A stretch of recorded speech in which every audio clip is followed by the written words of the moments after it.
जय हिंद साथियों, the freedom में आपका स्वागत है। मैं सुधीर।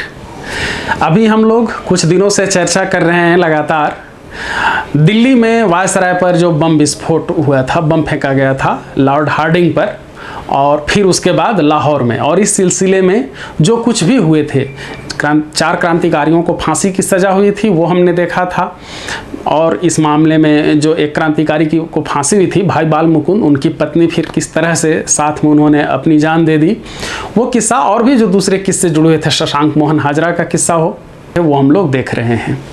इसी में अब एक किस्सा है कि इस पूरी योजना के सूत्रधार को लेकर के, और इस पूरी योजना के बम विस्फोट वाली योजना के सूत्रधार थे रास बिहारी बोस। द फ्रीडम पर कई दिनों से एक साथी जिनका नाम है गौतम बानेगी लगातार कमेंट कर रहे हैं कि रास बिहारी बोस पर कोई एक वीडियो बनाइए। देखिए, रास बिहारी बोस इतने बड़े व्यक्तित्व हैं कि उन पर सिर्फ एक वीडियो से काम नहीं चलेगा, उनके बारे में कई वीडियो बनाए जाएंगे। लेकिन अभी जब हम लोग चर्चा कर रहे हैं लॉर्ड हार्डिंग पर बम फेंके जाने वाले मामले की, तो उसमें एक जगह आ गए हैं रास बिहारी बोस भी, और उनकी चर्चा अभी हम लोग कर लेते हैं। ये वीडियो पूरी तरह से केंद्रित है रास बिहारी बोस पर, लेकिन रास बिहारी बोस को सिर्फ यहीं इतना कह करके बंद नहीं किया जा सकता। रास बिहारी बोस पर हम लोग विस्तृत चर्चा भी आगे करेंगे।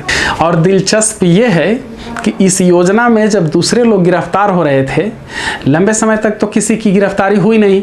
12 और 13 में ये घटना हुई, 14 में जा करके गिरफ्तारी होने लगी जब राजा बाजार कोलकाता में छापेमारी के दौरान अवध बिहारी का नाम आया सामने, और फिर दिल्ली में, लाहौर में गिरफ्तारियां हुई। तो सबको ये लगने लगा था कि पुलिस को अब तक कोई सुराग नहीं मिला है, तो अब कहीं से कुछ ये नहीं होने वाला है। और थोड़ी सी इस घटना को लेकर के लापरवाही हो गई थी कि इस मामले में अब कोई गिरफ्तारी नहीं होगी, लेकिन 14 में जाकर के गिरफ्तारी होने लगी। अब 12 की घटना है, 14 में गिरफ्तारी हो रही है। सबको पता भी अभी नहीं था कि गिरफ्तारी हो रही है। उस समय रास बिहारी बोस पंजाब में क्रांति की शुरुआत करने के लिए, वो जो प्रसिद्ध लाहौर षड्यंत्र जिसके नाम से जिसे जाना गया है, पहले जो हुआ था, जिसमें पूरी तरह से ये गद्दर पार्टी वाले भी उसमें शामिल थे। पंजाब में ऐसी कोशिश की जा रही थी कि ब्रिटिश हुकूमत की जड़ पूरी तरह से यहाँ से उखड़ जाए, और फौजियों को, सैनिकों को विद्रोह के लिए भड़काया जा रहा था। हालांकि योजना ये सफल नहीं हुई, उस पर भी कभी हम लोग चर्चा करेंगे। उसी में करतार सिंह वगैरह को फांसी हुई थी। तो वहाँ पर भी पूरी योजना का नेतृत्व कर रहे थे रास बिहारी बोस, और उनके मुख्य रूप से उनके जो सहायक थे वो थे सचिंद्रनाथ सान्याल।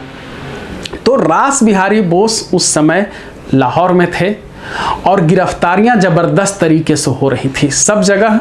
वो जो इन लोगों की योजना थी उस पर पानी फिर चुका था, योजना विफल हो चुकी थी। लगातार गिरफ्तारियां हो रही थी, हर रोज़ गिरफ्तारी हो रही थी। बहुत सारे लोग मुखबिर भी बन गए थे, इसलिए और अधिक लोग पकड़े गए। लेकिन रास बिहारी बोस फिर भी पुलिस के हाथ नहीं आ सके। दूसरी ओर इसी दौरान क्या हुआ कि 15 में ही वहाँ राजा बाजार कोलकाता में मिल गया प्रमाण अंग्रेज़ों को कि इस मामले में अवध बिहारी और ये लोग हैं। फिर दीनानाथ की तलाशी शुरू हुई। दीनानाथ पकड़ा गया, और दीनानाथ जब पकड़ा गया तो फिर उसने सारी बात खोल दी। दीनानाथ पकड़ा जा चुका है या और लोगों की गिरफ्तारी हो रही है, पुलिस मामले को जान चुकी है, अवध बिहारी का नाम आ चुका है, ये जानकारी रास बिहारी बोस को नहीं थी। वो नहीं, अभी उधर से उनको पता नहीं था कि क्या चल रहा है।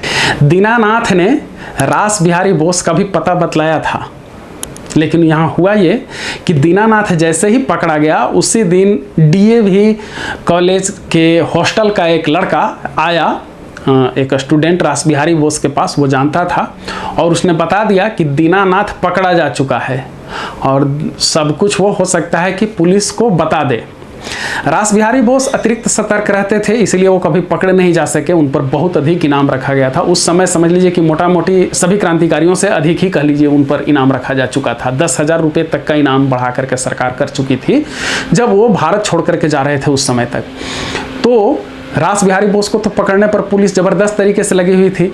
साथियों की सलाह हुई कि रास बिहारी बोस जितना जल्दी हो सके यहाँ लाहौर छोड़ दें और दिल्ली यहाँ से चले जाएं। तो रात में ही वहाँ से रास बिहारी बोस निकल गए दिल्ली। दीनानाथ ने अगले दिन रात को पुलिस को बता दिया कि रास बिहारी बोस का ठिकाना क्या है।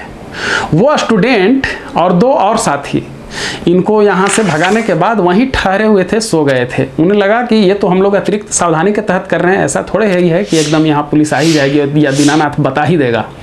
लेकिन दीनानाथ ने बता दिया था और पुलिस को जैसे ही अगली रात उसने कहा, तुरंत पुलिस वहाँ छापा मारती है। वो विद्यार्थी और 2 और लोग पकड़े जाते हैं।